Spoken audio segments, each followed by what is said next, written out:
საერთაშორისო ურთიერთობების დოქტორი ის ამერიკის შეერთებული შტატებიდან გვერდება. მოგესალმებით გიორგი, მადლობა გადაცემაში მონაწილეობისთვის.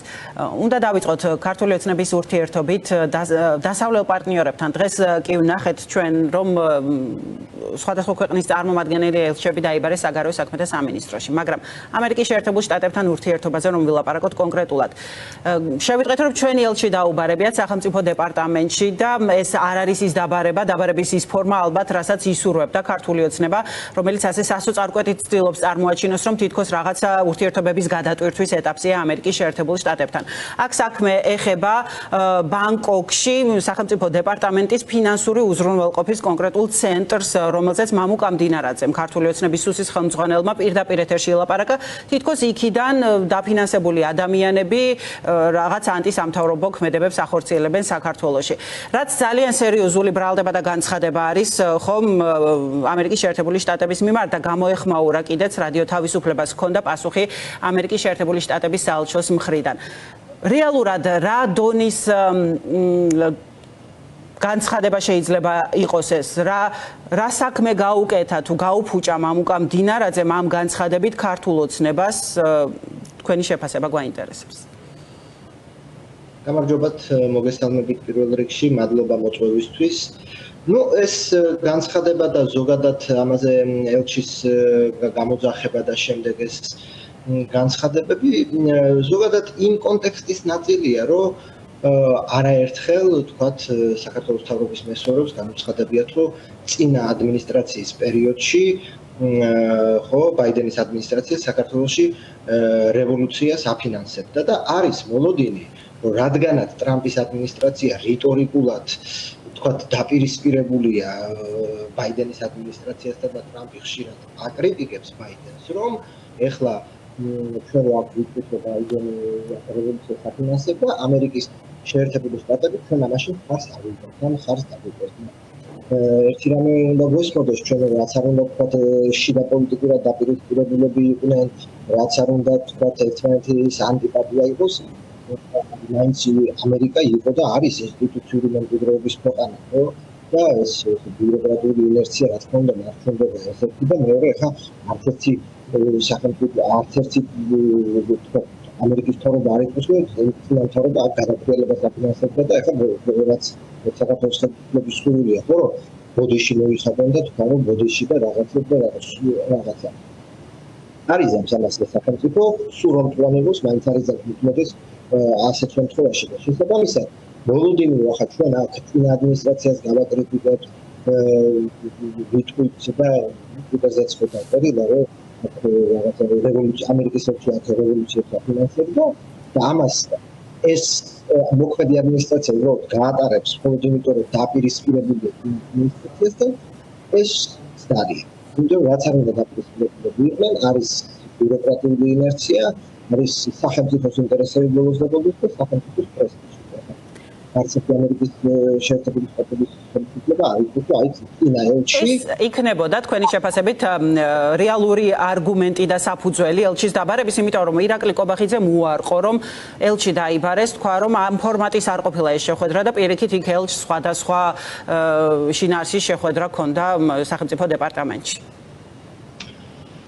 ხო, ახლა გამოიძახეს, დაიბარეს, რა ფორმით გამოიძახეს, ეს გაირკვევა, ხო, არ დაიმალება და მაგრამ ხო, ახლა ელჩთან შეხვედრა იმაზე არ შედგებოდა, ხო, ამინდზე და ალბათ გაზიარებული იქნა რაღაცა უკმაყოფილება, წუხილი, ან რაღაცა ისეთი საკითხები და თლად ურთიერთობის გადაკვეთაზე არ იქნებოდა საუბარი. იმიტომ რომ ურთიერთობის გადატვირთვაზე უფრო სხვა დონეზე შეიძლება საუბარი. შესაბამისად, დაიბარეს, გამოიძახეს, ახლა იქ სიტყვებს ნუ ჩავეძიებით, მაგრამ ალბათ რომ შეხვდნენ ელჩს, გადასცეს ეს უკმაყოფილება.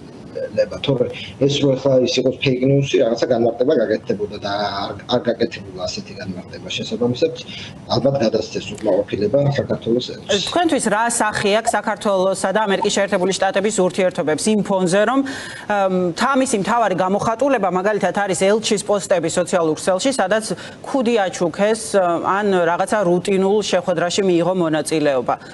Იმფოზე, როდესაც გაცხადებული პოზიცია ქართული ოცნების არის, რომ თითქოს გადატვირთვას ელოდება ურთიერთობების. Როგორ გამოიყურება რეალურად თქვენთვის ეს ურთიერთობები? ესე იგი, დინამიკაში ასეთი რამ შეგვიძლია ვთქვათ, ხო? 2023 წლიდან ეს აგენტების კანონის შემოbrunების შემდეგ უკიდურესად დაიძაბა ხო საქართველოსა და ამერიკის შეერთებულ შტატებს შორის ურთიერთობა. ეს ბაიდენის ადმინისტრაციამ მკვეთრად კრიტიკული იყო და ეს ვთქვათ დაგვირგვინდა ხო ბიზნეს ივანიშვილის სანქციებით და სტრატეგიული პარტნიორობის გაწყვეტით. ამის შემდეგ ვთქვათ მოდის ტრამპის ადმინისტრაცია და ჩვენ გვაქვს უფრო რასაც ვხედავთ ესეთი დუმილისა და უფრო დაიგნორების პოლიტიკა. კრიტიკა შემცირდა და მკვეთრი განცხადებების შემცირდა. რაც რეალურად უარესია კრიტიკის შემცირება, იმიტომ რომ იგნორს ნიშნავს უფრო ცუდია ვიდრე ცუდი და კარგი ქართული ოცნება აღიარებს რომ თქვა კრიტიკა ეს მათ მოსწონს რომ კრიტიკა შემცირდა. მაგრამ მათ არ მოსწონთ მეორე ნაწილი რაც არის იგნორირება და ეს ჩვენ ნახეთ არაერთ ღია წერილში რომ სულ არის სურვილი რომ აი იდეოლოგიურად ჩვენ ვემთხოვით და რატო არ ხდება ჩვენი ურთიერთობების დალაგება. ნუ რატო არ ხდება ურთიერთობების დალაგება აქ მრავალი მიზეზია. ხო შეიძლება ჩამოთვლა. პირველი რომ თქვათ ამერიკის პოლიტიკურ ელიტაში კონსენსუსი საქართველოს თავრობის წინააღმდეგაა და ქართული ოცნების წინააღმდეგაა, ხო? ვთქვათ სიტყვის შემწევი არავინ ყავთ. ნუ ბოლოს ის ოკლაჰომას სენატორი გამოჩნდა, რომელმაც ვთქვათ მეგობარი აქტი დაბლოკა და შეიძლება ნუ ის ერთი სენატორი ამჟამად ითქვას, რომ სიტყვის შემწევი ამის მიღება ჩვენ არ გვინახავს, ხო? ვინც სიტყვას შეაწევს. ეს ერთი. მეორე ინსტიტუციური მემკვიდრეობა და ეხლა ის ხო ვთქვათ ქაღალდების მიმოსვლა ხო არ წინა ადმინისტრაციამ რაც დაუტოვა საქართველოს ასე ვთქვათ ფაილი ის იგივე ფაილია და ხა წინა ადმინისტრაციის დროს გვახსოვს ხო საქართველოს თავრობის მიმართ შეფასებები. შემდეგი საკითხი უკვე რაც ჩვენ გვესმის ვთქვათ ათ უკვე წასული ელჩიდან რომ გადასცეს საქართველოს რაღაც საკითხები რაც ვთქვათ ამერიკის შეერთებული შტატები ელოდება რომ ეს საკითხები განხორციელდება. თუმცა არც ეს ნაბიჯები თქვათ არ გადადგმება. შესაბამისად ამერიკის შეერთებული შტატებიც ალბათ არ ჩქარობს. მესამე და ასე შემდეგ საკითხიც არის რომ დიდი ინტერესი თქვათ ტრამპის ადმინისტრაციას არ აქვს ხო და მეორე მხრივ რა აკლდება რომ ხა ტრამპის ადმინისტრაციას თუ საქართველოსთან არ დალაგდა ან არ საფრთხის რეგიონში სხვა ქვეყნების მიმართ უფრო გაიზარდა ინტერესი ახლა ვიდრე ჩვენ მიმართ.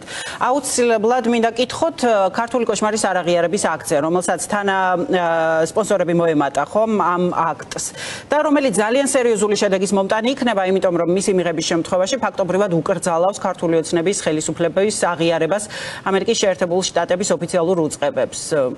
არ ვიცი რა პერსპექტივა როგორია ამ კანონპროექტის მისი მიღება ამ შემთხვევაში უფრო მარტივად არის შესაძლებელი ვიდრე მეგობარი აქტის, ხომ? ხო, აქ ლაპარაკია რომ იმიტომ რომ ვთქვათ სხვა კანონს შესწორებად დაუხდეს და ამიტომ იულია, იმიტომ რომ წინააღმდეგობა ეგ ზოგადად ამერიკის საკანონმდებლო ორგანოში მიღებული ტაქტიკაა. რომ რაღაცის ცალკე გატანა რო ვერ ხდება, მე მიაბავენ სხვა კანონებს ու წინააღმდეგობა უფრო დაიძლიოს. აქ ნუ დავიწყოთ იქიდან რომ ამ წუთისთვის ამერიკის მთავრობა ასე ვთქვათ გათიშულია, ხო, ბიუჯეტი ვერ მიიღეს და შესაბამისად აქ ის შატდაუნია. მეორე საკითხი რაც შეეხება მიღება არ მიღებას, რა თქმა უნდა, სრულიად შესაძლებელია, კიდევ ერთხელ მეორე, ხო, კონსენსუსი არის საქართველოს თავრობის წინააღმდეგ საქართველოს საკითხი ან უმრავლესობას რა თქმა უნდა არ აინტერესებს და ვისაც აინტერესებს ის ნეგატიურად არის განწყობილი. ამიტომ ეხლა დიდი წინააღმდეგობა ამ შესწორებას არ ამგონია შეხვდეს. ერთადერთი საკითხი შეიძლება თქვა ადმინისტრაციის მხრიდან იყოს თქვა რაღაცა შემჩნევა რომ ეხლა ზოგადად არ უყვარს აღმასრულებელ ხელისუფლებას ესეთი დავალებები რომ ეხლა ეს აღიარეთ ეს არ აღიარეთ და ესეთ მიაჩნია რომ მას ხელფეხს უკრავს. შესაბამისად ნახოთ ეხლა თვითონ ადმინისტრაცია რა პოზიციას დაიჭერს ამ შესწორების მიმართ. ამ შესწორებამ ჯერ მარტო კომიტეტი გაიარა, წარმომადგენელთა პალატამ უნდა მიიღოს ეს ამ შესწორებიანად ეს კანონპროექტი, მერე გადავიდეს სენატში, სენატმაც იგივე ტექსტი უნდა მიიღოს, შემდეგ ეს საერთოდ შეჯერებული ტექსტი კვლავ გავიდეს სენატზე და წარმომადგენელთა პალატაზეც. შესაბამისად ხანგრძლივი პროცესია და მეორეა ასევე რომ რა პოზიციას დაიჭერს აღმასრულებელი ხელისუფლება, იმიტომ ამ შესწორებას რომ მიიღებენ, მერე ხა ლავირების საშუალებას დატოვებს არ ვიცი, ან უბრალოდ მაშინ შეიძლება ყველა ხიდი დაიწვას. ამიტომ არ მგონია რომ ახლა თქვა აღმასრულებელი ხელისუფლება ასე იოლად მიესალმოს ამ შესწორებას. კი ბატონო, დიდი მადლობა გადაცემაში